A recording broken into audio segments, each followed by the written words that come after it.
Hi hello friends, welcome to Athalia Tamil. இன்றைக்கி ஒரு simple ஆரி work blouse design தான் பார்க்க போகிறோம். அதுக்கு முன்னாடி பார்த்தீங்கன்னா என் சேனலை ஃபஸ்ட் டைம் பார்க்குறீங்க அப்படின்னா மறக்காமல் சப்ஸ்கிரைப் பண்ணிவிட்டு வாங்க வீடியோக்குள்ளே போகலாம். நம்ம ஃபஸ்ட்டு ஸ்லீவ் டிசைன் பார்த்துடலாம், அதுக்கப்புறம் நெக் டிசைன் பார்க்கலாம். எப்பயும் ஃப்ரேமில் நம்ம ஸ்லீவ் டிசைன் போடும் போது இந்த மாதிரி எக்ஸ்ட்ரா கிளாத் ஆட் பண்ணி போடுவோம். அப்படி கிளாத் ஆட் பண்ணி போடும்போது நம்மளுக்கு நீடியில் மாட்டாத இருக்க இந்த மாதிரி சேஃப்டி பின் குத்திட்டு அதுக்கப்புறம் நம்ம போடலாம்.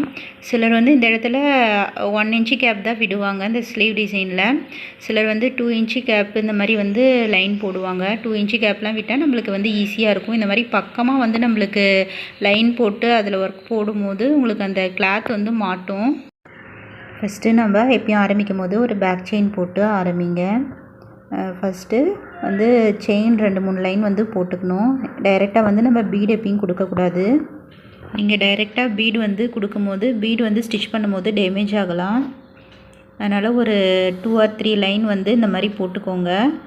போட்டுட்டு அதுக்கப்புறம் பீட் கொடுங்க.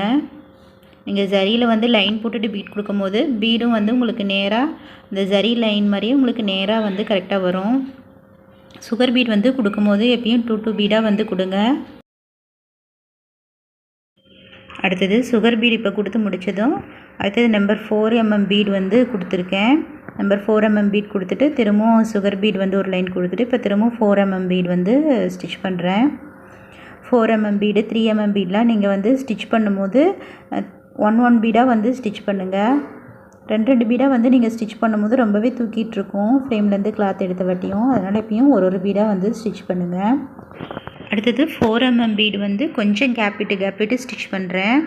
பாருங்கள், இந்த மாதிரி ஒரு 2 செயின் போட்டுட்டு அதுக்கப்புறம் ஒரு பீடு இப்படி நான் கொடுக்குறேன். திரும்ப இப்போ ஒரு 2 செயின் போட்டுட்டு இப்போ ஒரு பீடு கொடுக்குறேன்.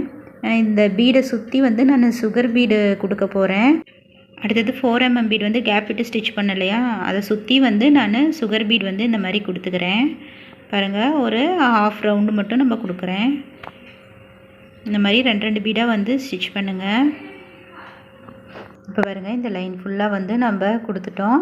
அடுத்தது இதுக்கு மேலே நான் லைன் போட போகிறேன் சுகர் பீடில். அதாவது ஒரு லைன் சின்னது ஒரு லைன் பெருசு இந்த மாதிரி போட போகிறேன்.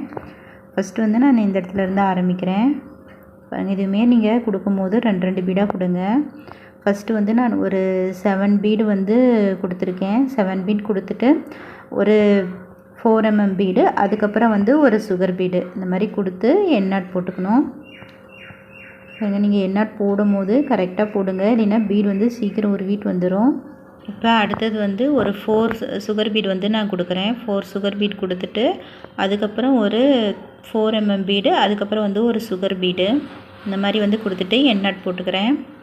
பாருங்கள், நான் இந்த 4 பீட் கொடுத்துருக்கேன் இல்லையா, அது அந்த ஆஃப் சர்க்கிள் போட்டிருக்கேன்ல, அதோட 2 ஆஃப் சர்க்கிள்க்கும் நடுவில் போட்டிருக்கேன். இன்னொன்று இந்த 7 பீட் கொடுத்துருக்கேன்னு சொன்னேன் இல்லையா ஃபஸ்ட்டு, அது அந்த பீடுக்கு நடுவில் எடுக்கிறேன். பாருங்கள், இந்த மாதிரி எல்லாமே ஒரே மாதிரி எடுத்துகிட்டு வாங்க. அப்போ தான் உங்களுக்கு அந்த கேப் உங்களுக்கு கரெக்டாக வரும். பாருங்கள், இந்த சின்ன லைன் அந்த 2 ரவுண்டுக்கும் நடுவில் எடுத்துகிட்டு வரேன். பெரிய லைனை போட்டிருக்கிறது அந்த ரவுண்டுக்கு சென்டரில் எடுத்துகிட்டு வரேன். பாருங்கள், இந்த மாதிரி நீங்கள் கரெக்டாக அந்த எந்த ஸ்பேஸ்லேருந்து ஆரம்பிக்கணும், எந்த இடத்துலேருந்து ஆரம்பிக்கணும் அப்படின்னு நீங்கள் கரெக்டாக பார்த்துட்டு ஆரம்பிங்க. அப்போ தான் எல்லா லைனும் உங்களுக்கு ஒரே மாதிரி வரும். பாருங்கள், இந்த ஸ்லீவ் டிசைன் இப்போ முடிஞ்சது. இதே மாதிரி ஃபுல்லாக போட்டாச்சு. நான் அங்கங்கே ஒரு 4 mm பீடு, அதை சுற்றி சுகர் பீடு இந்த மாதிரி கொடுத்துருக்கேன். புட்டா டிசைனாக இந்த மாதிரி கொஞ்சம் நெருக்கமாக கொடுத்துருக்கேன். நீங்கள் புட்டா டிசைன்லாம் போடும்போது இங்கே 2 புட்டாக்கு நடுவில் இப்போ ஒரு புட்டா இந்த மாதிரி நீங்கள் போட்டுவாங்க. அந்த மாதிரி போடும்போது உங்களுக்கு இந்த புட்டா டிசைன் பார்க்கறதுக்கு நீட்டாகவும் எல்லாம் ஒரே மாதிரியும் இருக்கும். பாருங்கள், பீட்லாம் நம்ம கரெக்டாக கவுண்ட் பண்ணி போட்டதுனால அந்த லைன்லாம் நம்மளுக்கு கரெக்டாக ஒரே மாதிரி இருக்குது.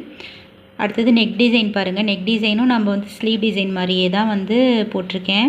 இங்கே பாருங்கள், இந்த டிசைன் நம்ம நல்லா கவுண்ட் பண்ணி போட்டால் கரெக்டாக நம்மளுக்கு வரும். சின்னது பெருசாக வராத. அந்த இடமும் நம்ம எந்த இடத்துலேருந்து ஆரம்பிக்கிறோம் அப்படின்னு கரெக்டாக ஆரம்பிக்கணும். எல்லாம் ஒரே மாதிரி இருக்கும்போது உங்களுக்கு பார்க்குறதுக்கு நல்லா நீட்டாக இருக்கும். அவ்வளோதான் ஃப்ரெண்ட்ஸ், இந்த வீடியோ உங்களுக்கு யூஸ்ஃபுல்லாக இருக்குன்னு நினைக்கிறேன். யூஸ்ஃபுல்லாக இருந்தால் மறக்காமல் ஒரு லைக் பண்ணுங்கள். இன்னும் இந்த மாதிரி நிறைய ப்ளவுஸ் டிசைன்லாம் பார்க்குறதுக்கு மறக்காமல் சேனலை சப்ஸ்கிரைப் பண்ணிவிட்டு பாருங்கள். அப்புறம் வந்து பக்கத்தில் இருக்க பெல் பட்டனையும் கிளிக் பண்ணுங்கள். கிளிக் பண்ணிவிட்டு அதில் ஆல்ன்ற ஆப்ஷனை செலக்ட் பண்ணுங்கள். அப்போ தான் வந்து நான் போடுற எல்லா ப்ளவுஸ் டிசைனும் வந்து உங்களுக்கு நோட்டிஃபிகேஷன் வரும். நீங்கள் எல்லா டிசைனையும் வந்து மிஸ் பண்ணாத பார்க்கலாம். தேங்க்ஸ் ஃபார் வாட்சிங்.